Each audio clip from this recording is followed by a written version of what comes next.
冲绳基地美军老旧的 F-15退役，盯了中国30年，被解放军耗没了。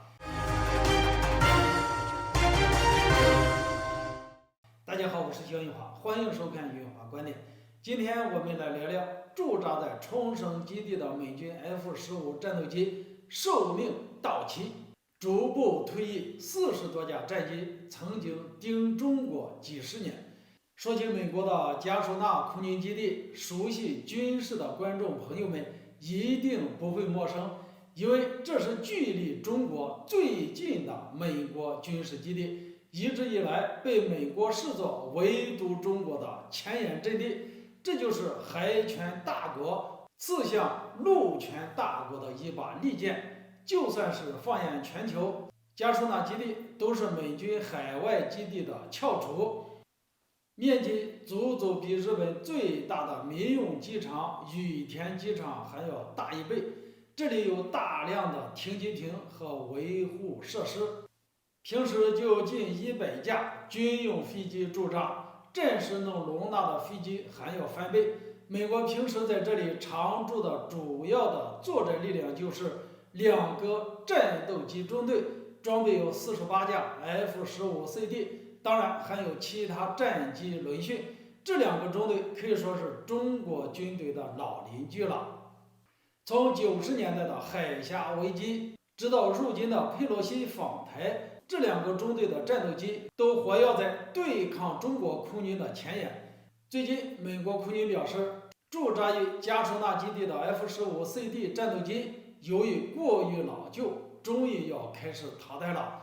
这些飞机的机龄超过了30年，有些甚至是40年。加苏纳基地的美军这几十年来，眼睁睁看着解放军空军的装备不断的更新换代，从歼8到苏霍伊战斗机，再到国产的歼16和歼20，而他们自己手里的这些家伙却已经是几十年没有改过了。那么这批飞机退役后，美国会选用什么样的战机来顶替呢？一句话，没有。美国国防部表示，暂时还没有接替的新机型，暂时会从阿拉斯加的基地抽调 F-22战斗机前往填补空缺。驻扎在阿拉斯加的 F-22主要负责防御北美的上空，抵御俄罗斯的战略轰炸机，可以说地位重要。可美国不惜抽调那里的 F-22来填补加苏纳的空缺，一来说明美国对中国空军的重视，二来也显示出美国在西太平洋的兵力部署确实已经是捉襟见肘了。美国国防部现在还在争论将会用什么新的飞机来取代，是用 F-35A 还是 F-15EX，前者有着较强的隐身性能，但航程和速度不适合空中拦截任务，后者倒是可以，但缺乏隐身能力又是一个问题。毕竟东海上空已经出现越来越多的解放军的歼20了。其实被淘汰的不光是美国空军驻加苏纳基地的 F-15CD， 就连日本航空自卫队的 F-15舰也快被淘汰了。冲绳地区的日本航空自卫队驻扎在那霸机场，是一个军民两用机场。